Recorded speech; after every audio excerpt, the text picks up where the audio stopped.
Saloum Actu gis ngeen ñu ngi ci seen émission en route vers les locales premier numéro tey ñu ngi woon ak le maire Ndiogou Baba Mbodj maire de la commune de Dya gis ngeen ci suba ba léegi fi ñu jaar ak li nga xamante ni mooy réalisation yi nga xamante ne moom maire bi jot na ko fee def. xam ngeen ne lu yàggul dara njiit réew mi président de la république daal dinay génn joxe li nga xamante ne mooy datu élection yi mu doon date boo xamante ne nii des na suñu digganteeg moom lu tollook juróom-ñetti weer waaye terewul équipe bu Saloum Actu yi nga xam ne toujours ñu ngi dox ci li nga xamante ne mooy seen bëgg-bëgg waaye tamit di dox ci actualité fas yéene dox ci mairie nekk ci diwaanu Sénégal yépp daal di leen génne li nga xamante ni mooy réalisation yi waaye tamit du dàqu ñu benn yoon ñi nga xamante ni ñooy askan bi tamit daal di joxe seen xalaat ñi nga xamante ni tamit ñooy laaj maire yi te fas yéene jaamarloo ak actuel maire yi ñooñu tamit dinañu rek daal di jël seen ay réaction lépp ñu jox leen ko ci biir Saloum Actu gis ngeen ci suba ba léegi ñu ngi ànd ak suñu caméraman yi Pape Maysa Diop ak Cheikh Tidiane ngir daal di leen wàccal ci commune bi Dya ñu daal di nuyuwante ak monsieur le maire ginnaaw bi nga xamante ne tey xëy nañu daal di gis yenn ci nga xamante ne mooy réalisation yi nga xamante ne def nga ko ban appréciation nga ciy def. waaw merci beaucoup maa ngi sant yàlla d'abord de sant waa Saloum Actu moom mi nga xam ne yombalal nañu ñu génnee jukki as tuut si li ñuy jot a liggéey loolu nag ñu ngi siy sant ba am commencement mais amul àpp ñu ngi santaat ci lëkkaloo d'abord bi nga xam ne moom moo am suñu diggante te boobu ak léegi mu bëgg a yàgg te naan lu yàgg dëgg la alors li ñu def tey ci suba ak léegi asaka ci li ñu réaliser la waaye comme dafa am jamono boo xam ne bii jamonoy xool la gannaaw bi nga xamee ne jëf weesu na li ci des ñu war koy mujjee mooy jamonoy wax te wax bu fekkee ne moom moo des defe naa ne war na mën a mottali li nga xam ne jotuñ koy gis ba nga xam ne képp ku ko dégg te da ko dund sa gox ba nga nekk da nga xam ne kii li mu wax ni lu ne fàng la wax nga ko léegi nag président jàpp na date yi élection yi le 23 janvier 2022 ñu ñaanal gum yàlla fekkee ko te tal ko waaye leneen lu ñu sa mën a wax mooy ñun fii ñu toog tey en tant que maire indi ñu fi suñu bopp dafa am fu ñu jaaroon ba yegsi fi yoon woowu lañ fas yéene jaaraat ba yegsi fi lépp lu ko laloon nag su fekkee mën naa koy wax moo nekk diisoo waxtaan ci biir coalition te yàlla def na ñooñu suñuy investir yi ñoom ñooy investir yi waaye pour le moment investir a guñ ma mënaguma ci wax lu sore. tey ñu daal di gis nga daal di génne li nga xamante ne ni mooy réalisation yi mu mel ni ci secteur bu nekk daal di nga fay def lu am solo ñu njëkkee ci li nga xamante ne mooy volet électrification bi gis nañ ne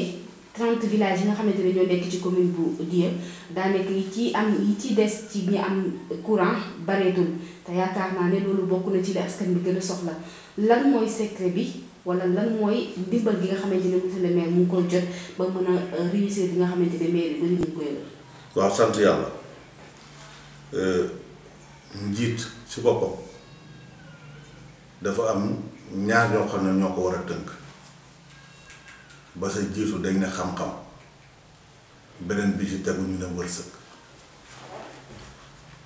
mën nañuy wax ne ñun lii nga xam ne tey jii moo xew ci jamono jii ci commune Dya pexe mu ngi ci waaye lu ci ëpp wërsëg la parce que nag bokk nañ ci maire yi nga xam ne wàllu réalisation surtout ci domaine électricité mënuñuy lim benn maire ci département Kaolack bii te teguñ ma fi mbaa ñu jiital la li tax ma da ko wax doo sax ci wàllu partenariat bien que dinañ si yegsi parce que partenariat am na ndax am na loo xam ne état moo ko def te bu ñuy wax collectivité yi territoriale partenaire bu njëkk bi mooy état mais ñun en dehors loolu dañoo am yeneen i partenaire wax naa leen ko léegi nee naa leen village de Mbodiène moo nekk village bu ma njëkk a électrifié sur fonds propres bi ma toogee fii et loolu la ñu da ko santé suñu borom yéene rek lañ si amoon yéene bi nag yàlla moom moo ko war a mën a yeggali te yàlla yeggali na ko waaye dañoo amoon accompagnement nag bu Prodel ñu mën ko def leneen la ca teguwaat mooy comme fi ñu jaar lépp te ma doon ko wax benn partenaire boo xam ne bii mu ngi mel ni Salin du Sine Saloum ñooñu après ak accompagner ci lu bari ñu def électrification ci dëkk bu ñuy wax Njoowaan bokk ci Sixaat benn amoon def électrification Sagne-Peul lépp ak Salin def électrification Ngande lépp ak Salin def électrification village di Diokoul lépp ak Salin ba léegi alors kon mën nañuy jàpp ne ñooñu ñooy secret yi parce que collectivité territoriale seen ressource dafa tuuti ba nga xam ne mënuñ la permettre nga def yenn investissement yi kon il faut obligatoirement nouer ay partenariat alors donc si domaine boobu mën nañu wax ne partenariat daal moom mooy ki nga xam ne daanaka moom moo ñu si jàppale ba ñu mën def loolu. alors ba ñu jógee foofu itam tooguñu defaat nañu ay jéego parce que ñun dañoo jàpp ne li ñu mën mu yem ak ñun nañ ko def waaye li nga xam ne mënuñ ko te amuñu ko dañ ko war a wuti loolu moo tax bi yàlla defee ñu def directeur général Pape Demba bi tey mu nekk nati fi Saalum précisément Kabatoki alors jot ko dafay yomb si ñun ba loolu moo ñu permettre woon ñu ñaan ko audience dem toog ak moom bi ñu toogee ak moom aussi wax ko li nga xam ne mooy suñu tawat taxaw na ca taxawaay bu rafet ñu ne ci profité da ko ñaanal te itam da ko yéene it su fekkee dafa war a quitté foofu yal na nekk promotion ci moom parce que bu fekkoon ne teeloon na ñëw ñun jàpp nañ ne tey jii dootuñu toog tey da wax ne alors fii lañ toog ci électricité mais dañ naan jeexal nañ tey village yëpp comme ni ñu jeexalee ndox ci village yëpp alors bi ñu toogee ak moom li ñu waxoon ak ñun itam respecté na ko parce que ne woon nañu danañu jàppale mais bu nekk mayoon na la 5 villages alors ñun 5 villages yooyu aussi def nañ ko électrifié nañ ko fi mu nekk nii li ci nekkoon nag ci sélection bi moo xawoon doy waar te ñun pour ñu waroon ci génne comme dañoo jiitaloon rek population li ñu jàppoon ne moom moo ci gën mooy que ñu fexe ba teg ko ci démographie yi nan lañu dëkk yi ëppalante kon c'est un choix démographique noonu lañu dafay jëlee ko ba nga xam ne fi ñu toll nii 5 villages moom itam may nañu ko électrifié nañ ko fekk li fi nekkoon mën nañu jàpp ne sur 30 villages fi mu nekk nii on est à 13 villages électrifiés sans compter deuxième tour bi nga xam ne bii nii mu ngi wàññi ñëwaat ndax boobu aussi daf ñu recevoir ak yàggul dara hôtel Relais ñu discuter kenn ku nekk indiwaat encore li nga xam ne moo nekk ay villages am yi ñu desee war ko électrifié kenn ku nekk liste na ko jox nañ ko gis nañu si programme yi nga xam ne si la ñu bokk war nañu ko nii aussi itam boo nga xam ne fi mu nekk nii daal jépp jàpp nañ ne li président di wax électrification universelle fii ak l'an 2025 ñun ngeen nañ ne du ñu yegg foofu ñu électrifier suñu village yëpp alors kon nag ñu ngi si xewoon sa suba ba léegi te ci domaine boobu nga ma waxoon domaine boobu lii laa amoon loo xam ne war naa ko si mën a wax te it di leen dégluwaat si yeneen fànn. moo fi njëkk a indi courant ñu kontaan ci lool maire bu baax la wax dëgg yàlla ñu ngi koy sant nag di ko gërëm. Ndiogou Baba boo gisee ñu mën a wax tey si moom Ndiogou Baba moo ñu dugalal ndox Ndiogou Baba moo ñu dugalal courant man maa ngi nekkoon ba Ndakaaru tey bu ma ñemee ñibbisi courant bii moo tax dama liggéeyi woon nii léegi takk sama charrette dem jaayi glace kon mun naa ne Ndiogou moo tax kon nag dañ koy sant rek di ko gërëm defar na dëkk bi lu rafet Ndiogou loo dem diis ko sa soxla dala koy fajal di def si dëkk bi lu baax kon nag Ndiogou Baba moom amuñu fayam fu mu ne nii am nañ ci moom yaakaar bu baax te fu mu ne nii lépp loo xam ne diggoon nañu ko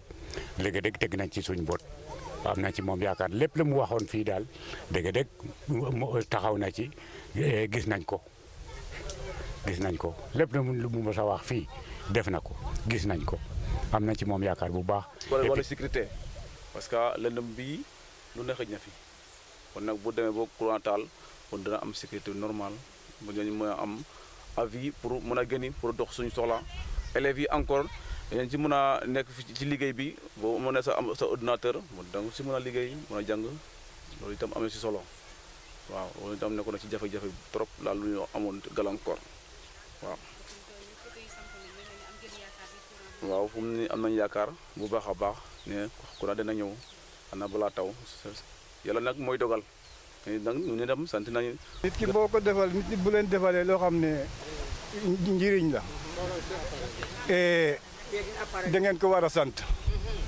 tey ñun ñoo am kontante parce que monsieur le maire lii yàgg nañ koo bëgg te amuñ ko tey courant bi ñëw na mbed yëpp leer na léegi am na ñoo xam ne ñu ngi dugal seen kër di taal kenn taalatul fii lamp loolu njëriñ la ku la defal loolu waroo ko fàtte waroo ko bu ñëwee ba ci yow war nga ko sant ñun ñoo waroon a ñëw ba ci yow santal la ñaanal la kon boo ñëwee ba ci fii du ñu kii nii du ñu war a kontaan ñëpp dañu war a bég ci li ñu defal gis nañ ko te ñu ngi lay yaakaar ñu ngi lay ñaanal lu ne lan na nga mën lu ko ëpp. si fii tey parce que vraiment monsieur le maire ñun dañoo am chance maire bi ñu am maire bu disponible la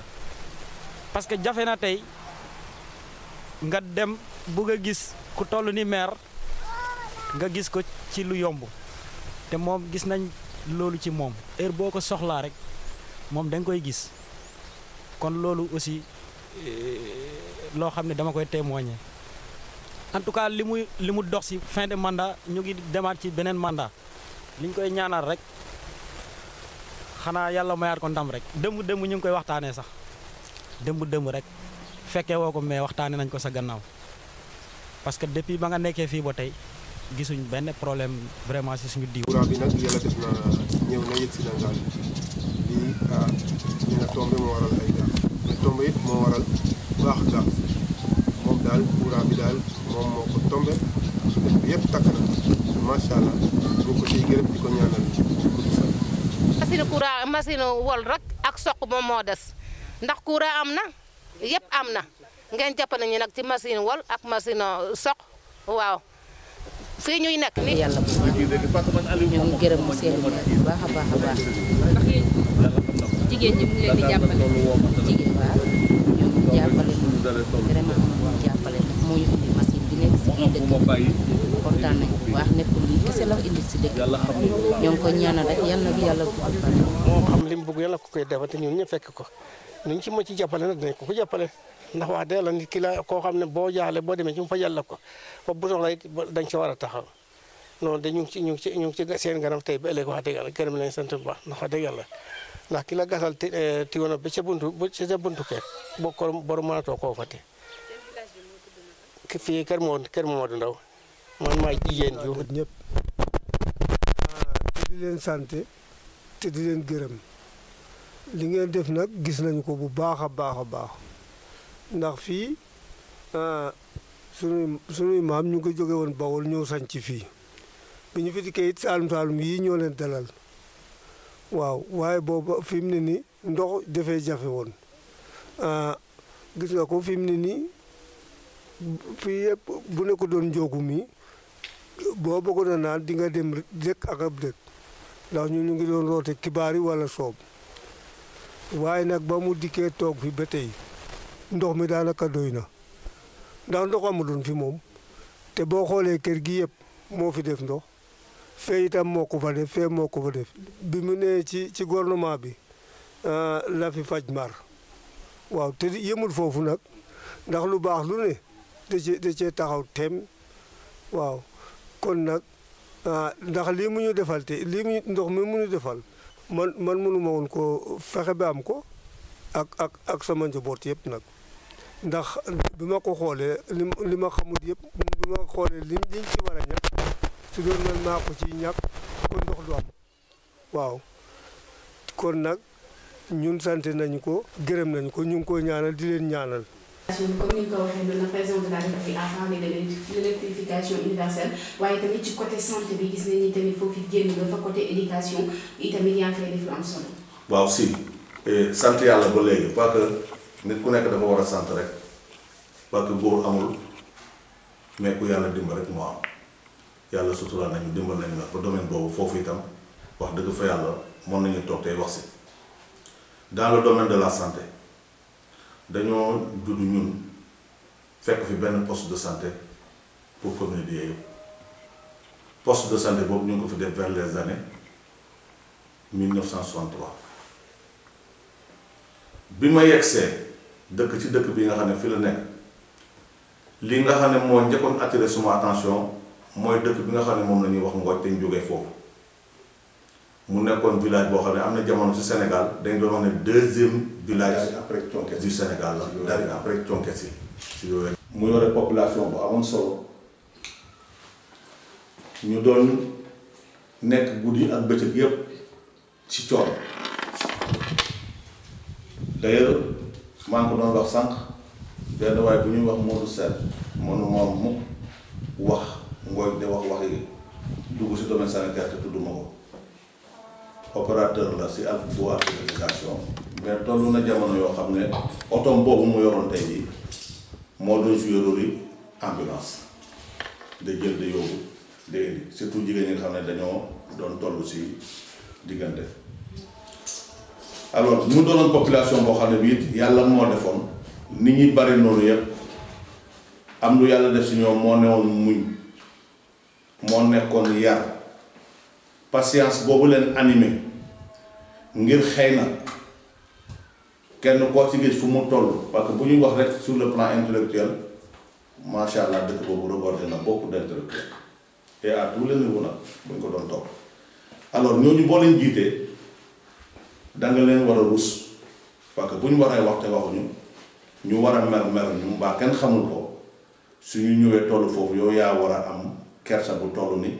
lépp loo xam ne laa ngi koy liggéey ci domaine boobu nga jëm ko orienté ci côté boobu loolu moo taxoon bi ma ñëwee li ñu njëkk a am fii nii ci ay fonds li ñu njëkk a xalaat mooy village de Ngooj pour ñu def fa poste de santé boobu bañ ko naalee yàlla jàppale nañu ba ñu def ko ba mu yegg ma def fa itam logement ICP parce que dañu jàpp ne leen bu fekkee ne war na ñëw de liggéey si foofu ñu affecté ko fa li war a njëkk sax moo nekk dëkkuwaay man dëkkuwaay laa njëkk a def Ngooj muy logement ICP bi ma doog a tabax poste de santé bi ma fa jógee ma ne du ma leen bàyyi si laa doog a demaatee encore si ay pexe bu ma amati benn enveloppe bu mën a tabax maternité ma booleyaat ko encore ak logement sage-femme alors bi ñu jógee foofu yàlla def ñu amaat si wàllu partenariat la fondation Sonatel ci benn enveloppe environ 200 millions moom la ñu investir ko ci sama commune ci domaine éducation ci domaine santé ak même hydraulique loolu moo waral ñu am poste de santé à Sow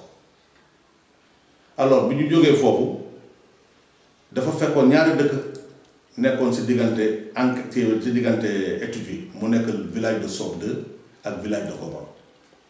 bi ñu demee ñoom defi enquête yi bi ñu ñëwee Sow 2 moo génne mais comme ñoom ñëpp sama commune lañu ma def ko sama xel def ko sama mébét man itam muy village de Kobon bi waroon na am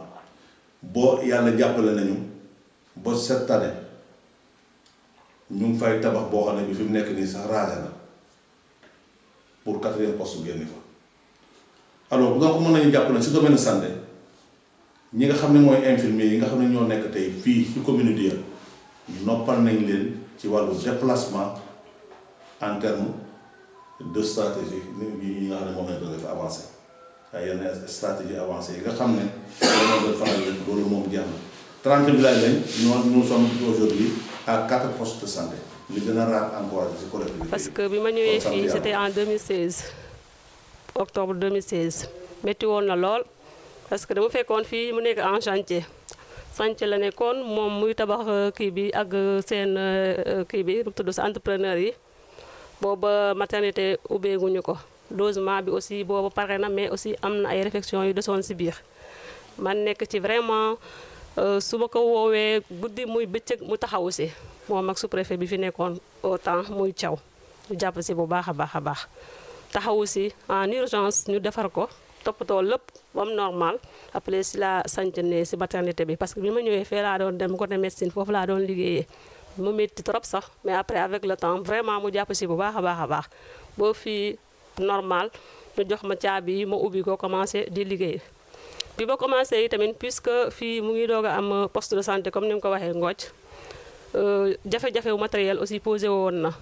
parce que aw ma woon table bu ma xamante ne mooy sama table comme bureau table consultation ak accouchement yi aussi amutoon si laa woo monsieur le maire wax ko sama expression de besoin après vraiment mu ne ma waxal li nga bëgg ma wax lépp mu ne ma danaa ko teg si oto bu soobee yàlla indi ko parce que sa maternité ma wàccee la ko te ni mu ko waxee noonu la ko defee alhamdulilah muy table bii nii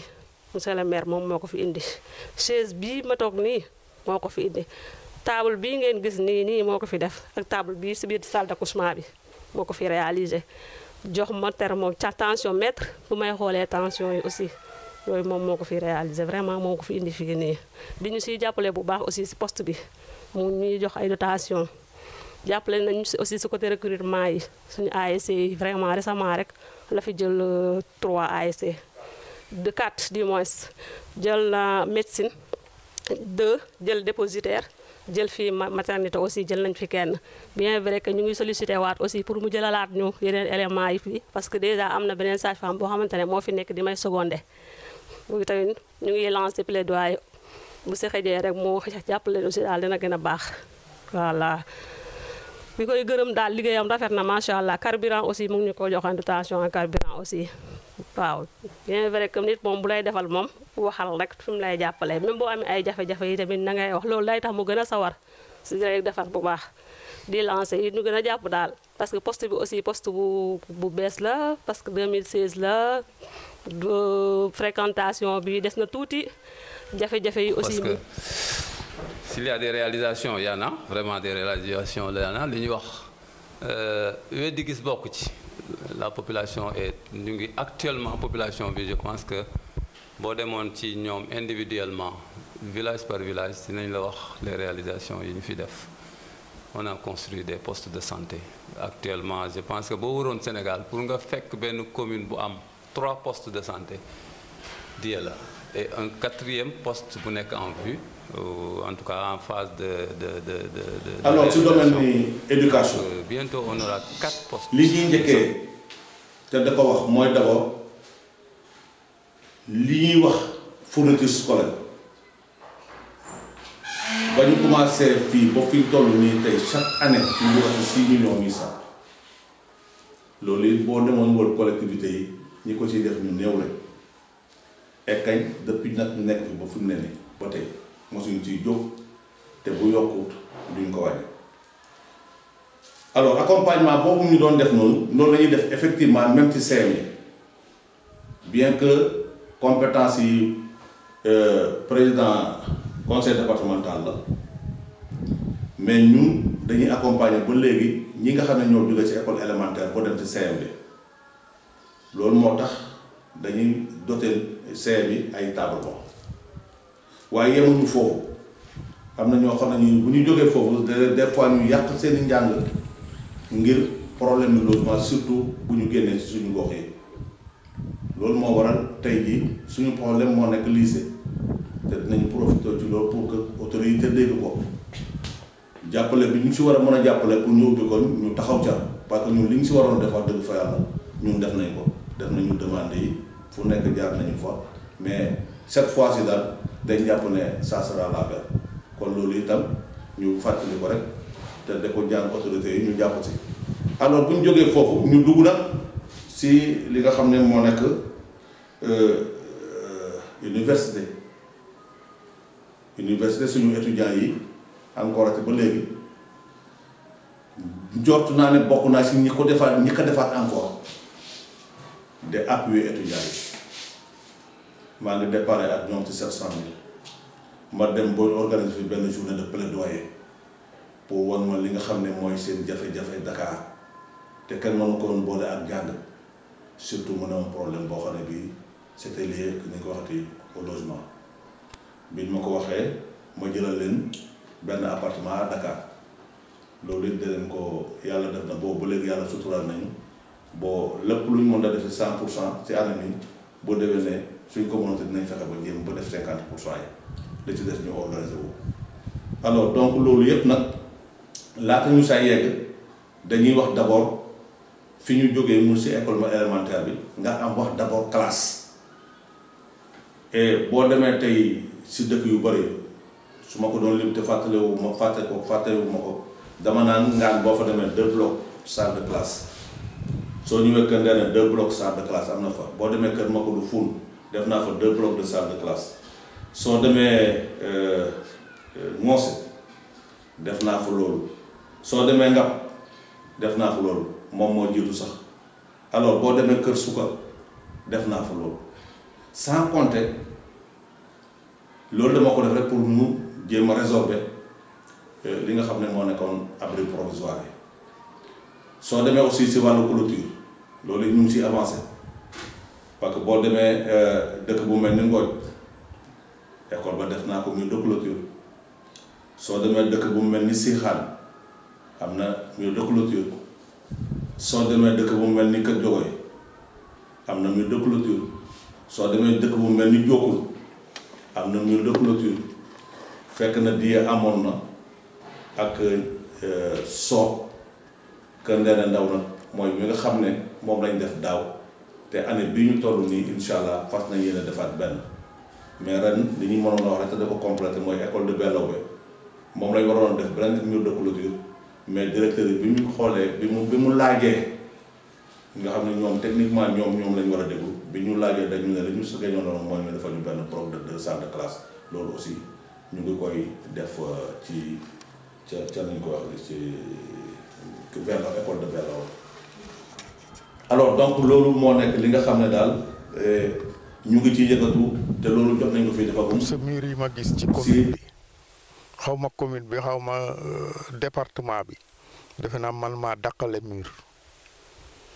collègues yi ñëw nañ fi aussi benn cellule mais ne nañ mur bi nekk si xam amul fenn vraiment parce que à l'extérieur doo mën a gis dara te am na ñoo xam ne seen mur yi même pas 10 ans ñu ngi daanu ñi am 3 ans daanu bi depuis lors vraiment dañ ci am mbégte surtout man parce que le maire bon bokkuñ parti nag du politique mais aussi xol bu rafet la am lu muy liggéey aussi daf koy liggéey ci anam yu rafet man duma ko seede loo xam ne defu ko parce que su ma deexee aussi man rek ak suma bàmmeel mais mur bi moom ku fi ñëw rek may nañu respect mais mooy grâce à lui ak entrepreneur bi parce que am na entrepreneur yoo xam ne seen mur ba yeggul liggéey tuuti mu des fa soo gisee ne muru comme saket sax a ko gën loolu daal laa am loo xam ne vraiment kontaan naa ci mur bi ñeneen ñi sax ku fi ñëw rek kontaan nga ci mur bi parce que am na mur yoo xam ne même pas 1 mètre nga fourniture yi aussi la même chose parce que depuis lors ñoom dañuy woo ñu def ñu suñ besoin ku ne aussi soo defee sa besoin loolu ngay am daf ñuy wax aussi ne am na loo xam ne lii priorité élèves yi la y a un pourcentage boo xam ne élèves yee ko moom pourcentage boo xam ne comme bureau bi yooyu yëpp dañ koy kii damay wax parents d'élèves ne sa élève su ñëwee dafa jàng si ne dama amul bic loolu du je ne suis pas d'accord parce que man damay def suma expression de besoin en craie en cahier et en bic ba léegi parce que chaque jour su ma duggee damay def le tour des classes seet élèves yi amul bic ku amul bic ma dindi bic jox sa maître mu distribuer surtout période essai bi période composition. waaw moo ñu ciy jàppale vraiment moo ñu ciy jàppale waaw man moom duma wax lu ma gisut mais lii am rek laay wax année yi yëpp chaque année ñun dañuy jot fourniture avant ouverture surtout soo demee ba mois d'août ci kanam tuuti ñu envoyé nu de kii ne def leen seen expression de besoin en kii en fourniture parce que soo defee nag loo xam ne yow moomoo ko warut bokk sax ci fourniture élève fourniture am na loo xam ne waroo koo bind ay fiche yoo xam ne maître yee ko war a jënd parce que da nga am indemnité am nga indemnité am na loo xam ne waroo ko boole ci fourniture parce que élèves yi suñ doom lañ suñ sët lañ suñ rakk lañ moo tax yoo xam ne sooy def daal defal ngir yàlla waaw élève moom su amee bic am kaye moom nga mën a def ñu ubbi tey jàng tey foog nga am loolu soo amee sa bic am sa kaye keroog bu maître bi duggee classe nga mën a def am loo binde parce que boo demee fii ci commune bi mu ngi ciy dox bu baax a baax wala njàng mi élèves yi nekk université am nañ logement foofu chaque année leen di jox enveloppe boo xam ne da leen di jàppale bu baax a baax ñoom ñëpp xam nañ loolu mais moom duy def di wax moom léeg-léeg yeneen saa yi dafa mën a def rek yéen ngeen gis ko siwal ko mais en général du koo xam ne bu defee dafay mu siw yëpp mais ñu ngi ciy gis daal lu muy kii même école yi fii mu ngi joxe ak fermeté ay kii yëpp mu koy doon. diggante bi ñu fi nekkee ak léegi leneen li ci des nag ñu def ko ci volet hydraulique bi tey mën naa wax ne sama dëkk tey 30 villages yi yëpp fu ndox war a dem yegg na fa tey amoo yi ñoo fi des yoo xam ne ñu ngi commencé parce que village de bi ñu koy waxati jéemul dama ñu woon fekk amul ndox village de Jokkal dama ñu woon fekk amul ndox village de Gorom amul ndox village de Kër Ndene Koumba Sarr amul ndox village de Xombal amul ndox village de Toucar amul doon ndox ak yeneen yoo xam ne sax xëy na xaw naa koy ñu koy waxee mais en tout cas su fekkee domaine hydraulique rek la wax dëgg fa yàlla loolu yëpp ak ay njëlbeen tout yàlla dimbal nañu ba tey mën nañu wax ne couvrir nañ vraiment suñu commune bi su fekkee ne dañuy wax ci domaine hydraulique loolu sant yàlla. mu mel ni gis nañ sa approchement aussi si askan bi parce que ñu bëri yoo xamante ne nii jël nañ ni tamit ñu ngi xam ne le maire bi daf leen jege ba lépp loo xamante ni léppal la jëm seen diggante ñoom ñaar surtout jigéen ñi. waaw xam nga ci wàllu tànneef dafa am lu ci am solo te loolu yàlla du ma ko bàkkoo yàlla may ma ko mooy que man je suis un maire résident man fii laa dëkk suma xëyee maag ñoom ñooy xëy maag ñoom ñooy gont maag ñoom ñooy fanaan kon forcément lépp loo xam ne lii nii ñu ngi ci rek war na leen a mën a jege te nag loolu moo taxoon ñu dalee ma fa teg encore loolu il faut ñu nangu ko lii bu ñuy wax décentralisation loolu kay mooy nu mu gën a wàccee suuf nu mu gën a jege population bi loolu moo ko waral moo tax ñu la ko wax kon nag bu fekkee ci décentralisation la ñu ne ñu fol ñu dëkk fi lii ñu mën a def nii yëpp ci biir ubbeeku ak jege bu ñu jege population bi moo war ñu mën ko ñun bu ñu foloon te accompagner wuñ ñu duñ mën def benn résultat mais population bi macha allah fol nañ ñu accompagner nañu mais ñu boole ko aussi itam ci biir doxalin la nga xam ne moom lañ ñu yaree woon ñu gànnaayoo loolu da ko doxee benn góor daf ma mosaan wax ne ma buñ la folee sa biir yi mbokk sa pol boobu jël ko nga dugal ko sa poos nga ànd ak ñëpp waaye bés boo ko defee sa jëb yi doo juboo ak kenn parce que nit ñi dañoo bëgg ku leen yëg dañoo bëgg ku leen faale man nag du ma bokk mukk ci maire yi nga xam ne buñ la wooyee téléphone duñ la jot su ma si naree bokk ba si karoog booba laa yëkkati li ñu ma jox ma delloo nga xam ne bu boobaa maire nekkatul si man maire boo xam ne duñ la gis ñaanuma ko yàlla maire boo xam ne bii buñ la wooyee téléphone duñ la jot ñaanuma ko yàlla yii daal moom moo waral ma jege population bi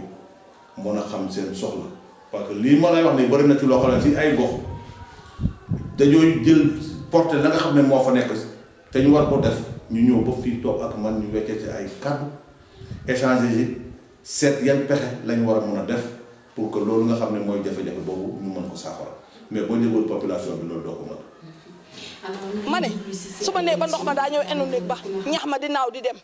ma nekk si marché bi di jaay ndugg di jaay keccax di jaay kaane ba yàlla suturaal ma tabax néegu seng te si njaay mi laa ko jëlee bu fi marché bi nekkutoon musiba am.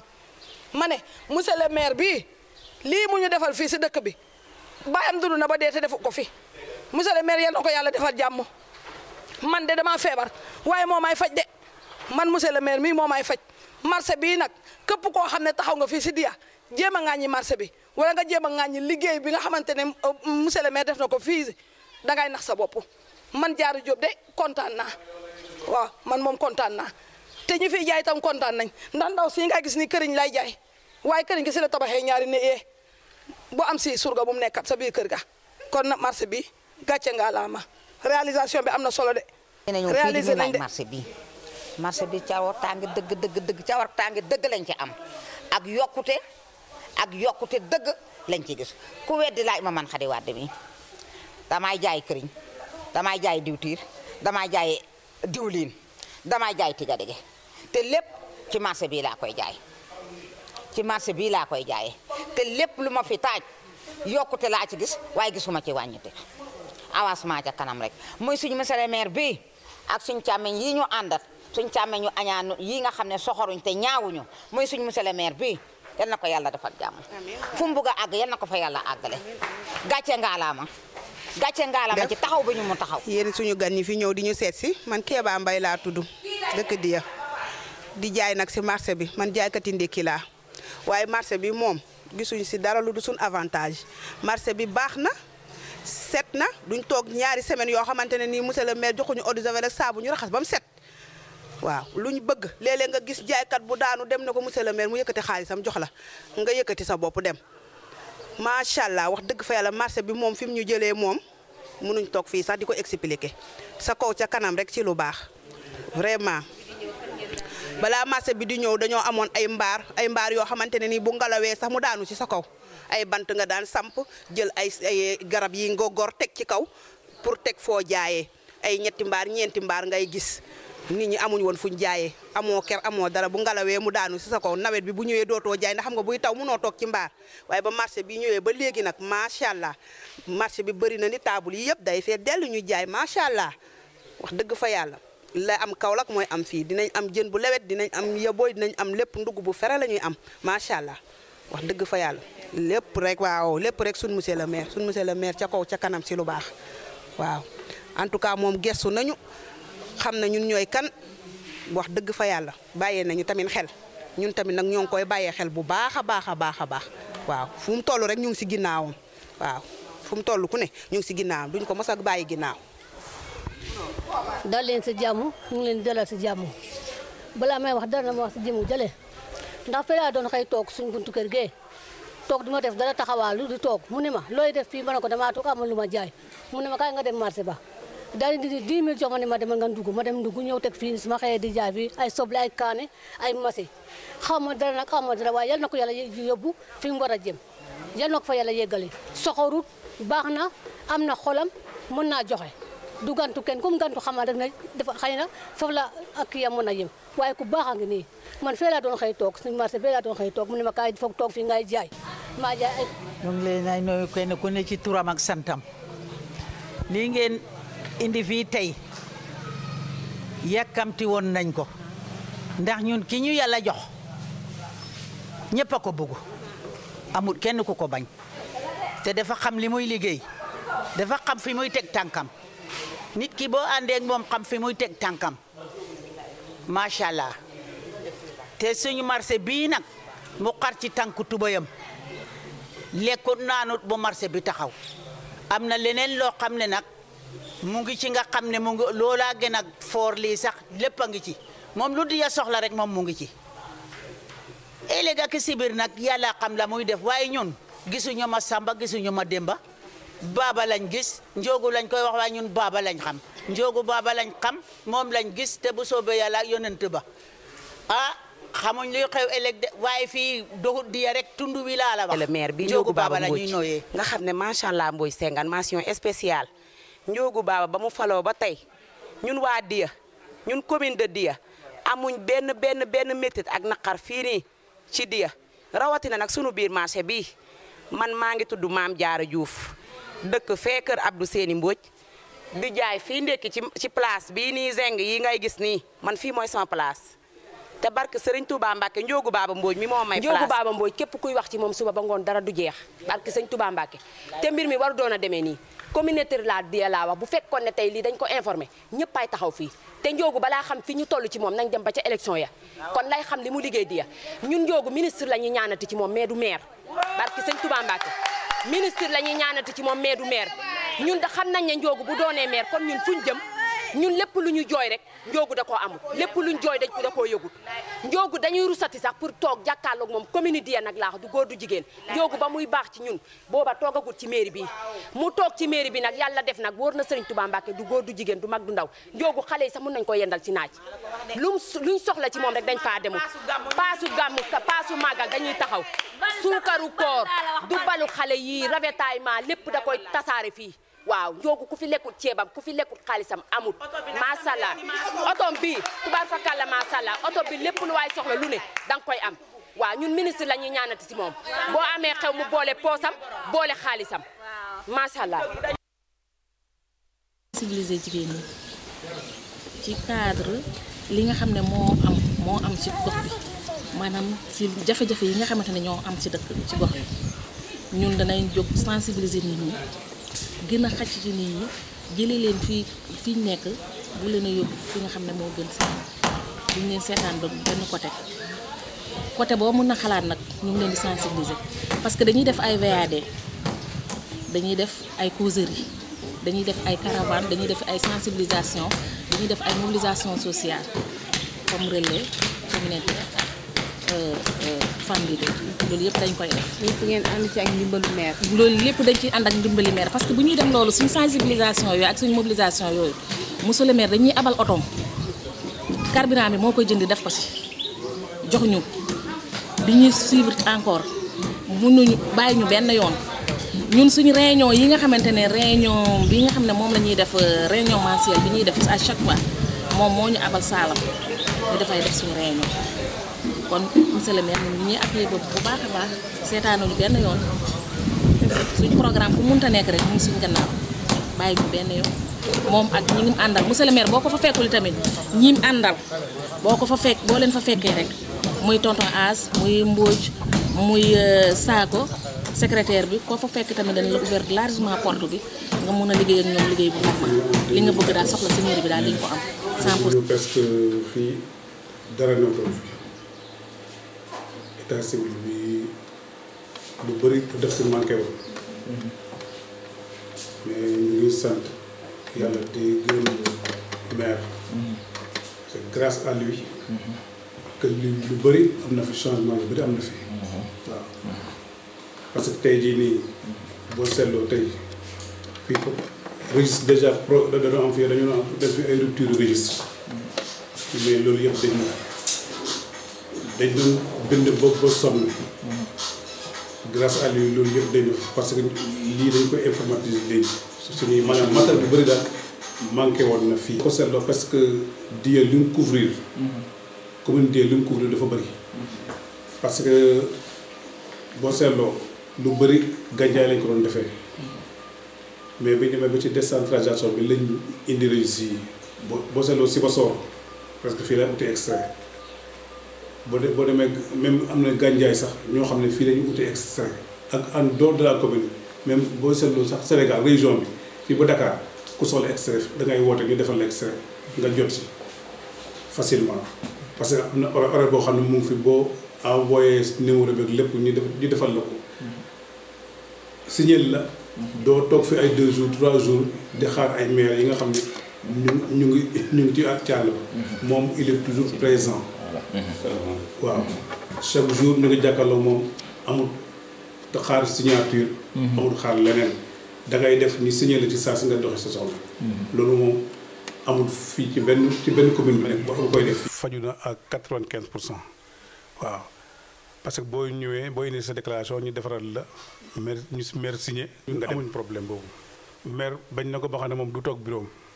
am fii mooy bureau am suñ bureau bu xëyee këram bu xëyee lu fi nekk mu signé ko aw yoonam dem adjoint itam mu ngi fii ñun problème boobu amuñ ko. parents yi la parce que da ngay toog sa élève sa doom di jàng dem ba def nekk classe d'examen amul kayit mais ñun yàlla ñu ñuy dimbali ak maire bi ñu ngi liggéey ak benn ONG bu ñuy wax ENDA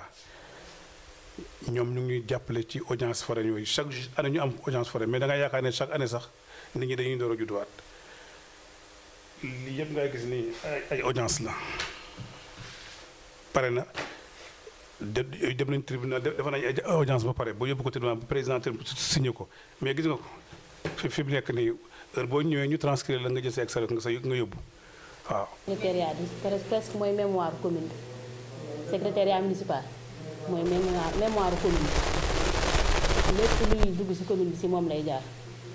lépp li ñu fi liggéey tamit moom moo koy archivé document yeeg lépp ci loxoom lay nekk moom mooy classé yëpp mooy denc yëpp lu waaye soxla boo ñëwee moo la koy wax. mun naa fi amoo commune yu bëriwul xaalis pour nga réaliser dara partenaire yi rek ñoo la mën a jàppale loolu donc moo fi kii partenaire yaa ngi fi. léegi partenaire bu dëkk la gën a bëri. mais nag ak li nga xamante ne moo nekkoon suñu diggante di Covid 19 beeg jafe-jafe yi mu indi taxoon ñu prolongé li nga xamante ne mooy seen date yi tey ngeen war a jàkkaarloo ak seen opposants yi ndax bu yàggul la xam nga ni ñenn ci ñi nga xamante ne ñu ngi xëccoo ak yow maire bi ñu ngi doon wax ne monsieur le maire de Dieu defut lu bëri ci commune bi ba baax ñoom pare nañ sax pour jëlee la fi donc ndax yow pare nga pour jàkkaarloo. waaw xam nga d'abord wax jooju ñuy waxagum d'abord dama ko jàppal ay personnes parce que jàpp naa ne ci seen rôle lañu opposition lañ ñu mooy opposé loolu mënul ñàkk loolu moo war a am waaye ma yokkal la ci ne li ñuy wax bari na ci loo xam ne lii nii méngoowul ak li am ñun nag ni ñu koy mën a gisee mooy ay wujju lañu te sa wujju bu lay sëlëm doo set waaye ñun fas nañu yéene bu ñu toogee ba yegg ca te ñu investir ma su boobaa fu ñu indee programme ñu indi fa ay réalisation ñun dañoo foloon ñun pour un mandat boobu bu jeex dañuy delluwaat ci population bi ne leen lii ngeen ñu santoon lii lañu ci def lu ngeen ci xam bu ñu wóoroon ci dara ko population bi daal ñun moom la ñu gën a bàyyee xel nit ñi nga xam ne dañoo opposé parce que ki la opposé li wóor te leen mooy lu baax bariwul ñoo xam ne sax mën nañu ko ciy wax kon li ñuy xool ci yow mbaa li ñuy wax ci yow mooy lu lay wàññi loo xam ne lii lépp mën nañ ko wax mbaa ñu def ko ba nga xam ne population bi danañ génn ci man pour que ñoom ñu jox leen li nga xam ne moom lañu soxla loolu c'est de bonne guerre loolu moom dañ koy bàyyi askan bi ñu dañu àtte le moment donné ba ni defe naa askan bi rek moo mën a àtte loolu ki nga xam ne moo ñëw de aussi ak ki nga xam ne joxoon nga ko te moom itam ne nag lii la fi def ñu dara ñoom nañu apprécier voilà cher ami internet gis ngeen di ngeen ko gisee woon ci début bi ba léegi loolu lañu daal di tëjee ak yéen donc ñu ngi woon tey ci commune bu Diya nekk à quelques kilomètres de Sibassor ñu ngi woon nag fas yéene jàkkaarloo ak ki nga xamante ne le maire mooy le maire de Diya muy Ndiogou Baba Mbodj gis ngeen li nga xamante ne mooy réalisation yi waaye tamit gis ngeen équipe bu Saloum-Actu dañuy jaajëfal bu baax a baax ñi nga xamante ne ñoom la ñu àndaloon tey ci suba ba léegi muy bu équipe bi nga xamante ni ñoom ñoo déplacé wu ñëw ànd ak ñun ci li nga xamante ne nii moom la ñuy tuddee en route vers les locales. ñu fas yéene def nag ci maire yi nga xamante ne ñoo nekk ci diwaanu Kaolack fii yëpp waaye tamit danañ dem ci Sénégal yëpp comme ni ma leen ko waxee ci début bi yéen ñi nga xamante ne yéenay maire yi nekk ci Sénégal préparé wu leen te xam ne équipe bu Saloum-Actu yi ngi ñëw daal di leen jëlee seen réalisation waaye tamit ñi nga xamante ne tamit ñooy xëccoo ndax rek nag lépp loo xamante ne laaj am na ci xëccoo da cay am donc ñaari wàll yëpp danañ leen jël nga xamante ne danañ tëddee jaaxaarlaay ci lépp loo xamante ne nii information la dinañ leen ko jox di jaajëfal bu baax a baax yéen ñi nga xamante ne yéen a ñuy topp di ñu suivre di jaajëfal sama caméraman yi nga xamante ne ñoom laa àndal tey muy Pape Maysa Diop ak Cheikh Tidiane di jaajëfal monsieur le maire bu baax a baax ak équipe bu municipalité bi yi nga xamante ne ci suba ba léegi ñu ngi ànd ak ñun dugg ci àll bi wax dëgg yàlla mu métti woon loolu waaye ñu ngi leen di jaajëfal bu baax a baax monsieur le maire ñu bàyyi la nga tàggoo. waaw li may tàggoo mooy ngeen jéggal ma rek dafa am lu ma fàtte woon moo nekk si wàllu administration defe naa ñëwoon ngeen wax tey suba mooy que d'abord li ñu njëkk a xalaat fii ñun moo nekk informatisation yi suñu état civil parce que dañ ko fekkoon ci état boo xam ne état bu xaw a doy waar ba léegi am na sax bari na si yoo xam ne yi wax dëgg fa yàlla jafe-jafe bu métti la si ñun te li ci ëpp laata mu yegg si fii la loolu am lu si bëri dana souffrir donc si sous-préfecture yi alors fi mu nekk nii pour avec ni ñu ko waxee la communalisation intégrale bi loolu moom moo ñu jox alors pour ñu mën a nekk léegi officier d'état civil si la ñu doog a indilee loolu alors loolu nag bu ñu ko indee mu yem noonu comme ni ñu ko waxee tey suba li ci waroon mooy defe naa ji ma fexe boo informatisation bi am te loolu def nañ ko boo pare na ak sant yàlla léeg-léeg la ca teguwaat moo nekk si domaine yi marché moom lañ mujjee léegi sax soo leen ko fàttale ko si biir wax sax fàtt naa ko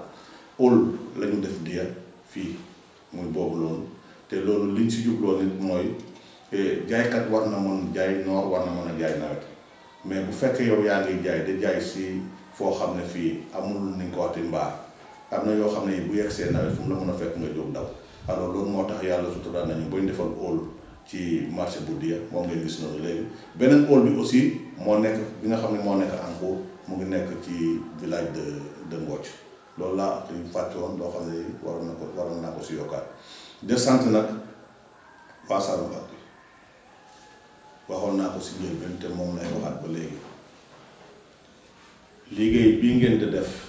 ñu mënuñ ko képp koo xam ne kenn koo gis tey jii dafa am lu la yàlla jox nga am benn champ boo xam ne si ngay évoluer war a def sa liggéey ñun si collectivité territoriale yi lañu nekk yéen ngi nekk ci yéen a ngi nekk si média yi alors yooyu ñaar nag dañoo war a ànd kon yaakaar naa ne ëpp nekk lu ñu boole waaye li ma bëgg a wax mooy ni ngeen koy defee professionnalisme bi waaye surtout yàgg ànd nañu ak yéen si suba ba léegi te am na nu mu doon mel oto bi ñu toog sax si gannaaw dinañ ko bañ mais loolu kenn xamul ko ci yéen da ngeen ko ànd ak yàlla def liggéey bi ni nga xam ne noonu la waree ba ñu yegg si fii kon nag buñ leen santut gërëm leen wax dëgg fa la xamoon ñu mën a dundee loolu ñun sant nañ leen sant ba commencement yi amul fu mu yem pour wane rek contentement bi ñu am ñu sant encore équipe bi nga xam ne moo nekk équipe bi àndoon ak moom équipe municipale bi nga xam ne sa suba ba léegi maa ngi ànd ak sama ñaari adjoint premier adjoint deuxième adjoint El Hadj Mamadou Barka Mbodj ak Mamadou Mbodj mais maa ngi ànd également ak suma président commission bu domaine président commission bu environnement alors loolu maa ngi leen ay sant à travers ñoom conseil bi yëpp parce que moom lañu jàpp ne moom lañu représenté ñu wane nag ne liggéey lañ sémb liggéey bi ñu sémb yeggagul comme yeggagul nag kenn ku nekk war na xam loolu foofu nag laa mun a yem ndax yaakaar naa ne junj doy na borom xel alhamdulilah ñu ngi sant yàlla ñu ngi gërëm ñëpp. jaajëf chers amis internautes di leen jox dig daje bu yàgg dara ci beneen commune di ngeen ñu fay gis ak beneen maire ci yeneen réalisation des leen di teewlu suñu ay programme jaa ngeen jëf.